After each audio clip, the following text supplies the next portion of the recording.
नमस्कार किसान साथियों, स्वागत है आप सभी का एक बार फिर से मालवा की खेती यूट्यूब चैनल पे। किसान साथियों, सोयाबीन फसल की अवधि की बात करें तो अधिकतम क्षेत्र में यह अवधि अभी 45 से 55-60 दिन के आसपास है। कुछ क्षेत्रों में यह समय आगे या पीछे भी हो सकता है। किसान साथियों, सोशल मीडिया के माध्यम से और विभिन्न जो कमेंट हमारे वीडियो पे आए उनके माध्यम से ये पता चल रहा है कि कुछ क्षेत्रों में सोयाबीन की फसल में अभी अफलन की स्थिति है, या यूँ कहें कि पिछले दिनों लगातार कई क्षेत्रों में बारिश हो रही थी, जिसके कारण सोयाबीन की फसल में जो फूल आए थे वो झड़ गए थे। तो दूसरी ओर कई क्षेत्रों में लगातार भयंकर इल्लियों का प्रकोप रहा है, जिसके कारण भी इल्लियों ने सभी फूल हैं वो खा गई हैं, पत्तियों तक को नष्ट कर दिया है। कहीं कहीं तो ऐसी कंडीशन खराब है कि पत्तियां भी नहीं बची हैं, बिल्कुल जालियां पत्तियों की जगह दिख रही हैं और इस प्रकार की कंडीशन हो गई। तो वो किसान भाई इस समय क्या करे क्या नहीं करे, बड़ी ही दुविधा में फंसे हुए हैं कि अपनी फसल की जुताई कर दे या फिर उसमें कोई स्प्रे करे, कोई टॉनिक डाले, कोई खाद डाले, करे या क्या करे। तो किसान साथियों, जैसा कि मैंने बताया है कि जो सोयाबीन में अफलन की स्थिति आती है वो इसी कारण से आती है, या तो लगातार वर्षा होती रहती है जिसके कारण जो फूल आते हैं वो गलकर नीचे गिर जाते हैं, या दूसरा उसमें यदि भयंकर कीटों का प्रकोप हो जाता है तो भी इस प्रकार की समस्या देखने को मिलती है। यदि किसान साथियों आपके क्षेत्र में भी इस प्रकार की समस्या आई है तो इसी विषय में मैंने पिछला एक वीडियो अपलोड किया था, जिसमें कुछ किसान भाइयों ने कमेंट किए थे और उनके जवाब मैं इस वीडियो में देने की कोशिश कर रहा हूं। और यदि वो वीडियो आपने नहीं देखा है तो इस वीडियो पे मैं जानकारी दे रहा हूं कि किसान साथियों यदि इस प्रकार की स्थिति आपकी फसल की हो जाए तो आपको क्या करना चाहिए। तो सबसे पहले बात किसान साथियों कि इस प्रकार की स्थिति में आपको ज़्यादा खर्चा आपकी फसल में अब नहीं करना चाहिए, क्योंकि फसल की काफ़ी सारी एनर्जी है वो खर्च हो चुकी है, फसल की काफ़ी ज़्यादा उम्र है वो भी निकल चुकी है। तो कुछ कितना भी आप खर्चा कर ले, फसल की पहले वाली कंडीशन आप नहीं ला सकते हैं। तो इसी हिसाब से खर्चा करें कि आपको जितना आप लगा रहे हैं उतना आपको प्राप्त हो जाए, क्योंकि सोयाबीन की फसल एक ऐसी फसल है किसान साथियों जो कभी अपना वंश नहीं खोती है।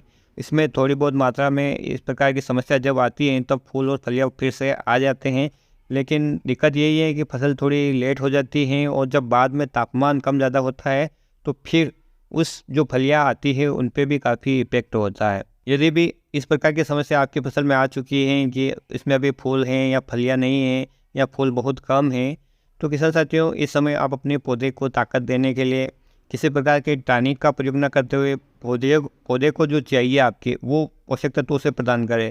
और हमारी फसल को 16 से 17 प्रकार के पोषक तत्वों की आवश्यकता होती है, तो आप इसमें NPK 18-18-18 ले लीजिए एक तो, और साथ में ले लीजिए मिक्स माइक्रोन्यूट्रेंट। किसान साथियों, मिक्स माइक्रोन्यूट्रेंट और NPK का ये फार्मूलेशन जो NPK 18-18-18 आता है, इसमें आपको सभी प्रकार के 16 से 17 प्रकार के पोषक तत्व अवेलेबल हो जाएंगे और आपकी फसल को तुरंत मिल जाएंगे, जिससे कि आपकी फसल में फिर से एनर्जी डेवलप होगी और उसमें फिर से यदि फसल कच्ची अवस्था में उसमें फिर से फुटाव होगा और थोड़ी बहुत मात्रा में उसमें फूल और फलियाँ भी आएंगी। लेकिन किसान साथियों ये आएगी आपके पौधे के निचले भाग पे, तने के मुख्य भाग पर, और आप ऐसी कामना करते हैं कि मेरी फसल पहले जैसी हो जाए, तो ऐसा संभव अब नहीं है, चाहे आप इसमें कितना भी खर्चा कर लीजिए। यदि आप खर्चा करने की इच्छा रखते हैं तो जो मैंने आपको बताया है NPK वाटर सोल्यूबल फर्टिलाइजर, जिसका फार्मूलेशन 18-18-18 और मिक्स माइक्रोन्यूट्रेंट, इसके अलावा आपको कोई टॉनिक नहीं देना है। लेकिन हाँ, यदि कीट की समस्या है,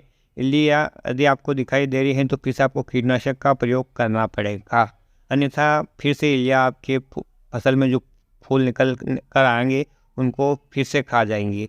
तो इस बात का आप ध्यान रखते हुए किसान साथियों अपनी फसल की देखरेख करते रहिएगा। यदि आप ये खर्चा नहीं करेंगे तो भी आपकी फसल में फ्लावरिंग होगी, लेकिन पौधे की एनर्जी के हिसाब से ही होगी, क्योंकि काफ़ी ज़्यादा एनर्जी जो हमने खाद के रूप में हमारी फसल को दी है, जो पौधे ने बनाई है, वो फूल के रूप में निकल के आती हैं, फूल से फिर फलियाँ बनती हैं और फिर वो हमें उपज के रूप में प्राप्त होती हैं। लेकिन पौधे की एनर्जी फूल बनाने में खर्च हो चुकी थी, तो निश्चित रूप से उसमें अब कम शक्ति बची है। तो एनर्जी के रूप में हम इसे एनर्जी बूस्टर का जो टीका लगा रहे हैं, इसके मुख्य पोषक तत्व और सेकेंडरी पोषक तत्व जो मिक्स माइक्रोन्यूट्रेंट और वाटर सोल्यूबल फर्टिलाइज़र के द्वारा दे रहे हैं, इसकी पूर्ति कर रहे हैं। इसके अलावा आपकी फसल को और कोई ज़रूरत अब नहीं है, क्योंकि फसल की कंडीशन काफ़ी ख़राब है। तो किसान साथियों अब आप इसमें ज़्यादा खर्चा न करें, विभिन्न प्रकार के टॉनिक वानिक का छिड़काव नहीं करें, क्योंकि इनका कोई फ़ायदा अब आपको मिलने वाला नहीं है। तो इस प्रकार की कंडीशन में हमें बस ये ध्यान रखना है कि फिर से कोई कीट ना आए, और जब हमारी फसल पकने की ओर, क्योंकि इसमें अब फूल आएंगे, तो निश्चित रूप से किसान साथियों ये लेट होंगे, और लेट होंगे तो हमें बाद की स्थिति में जब इसमें फलियाँ भर रही हो, दाने भर रहे हो, उस समय यदि खेतों में नमी की कमी है तो निश्चित रूप से हमें उसकी सिंचाई करनी पड़ेगी। तापमान उतार चढ़ाव होगा तो निश्चित रूप से फंगस का प्रकोप हो सकता है, तो उस समय हमें फंगस का भी ध्यान रखना पड़ेगा। आपकी फसल इस कंडीशन में है तो ये आपको खर्चा देकर जाएगी।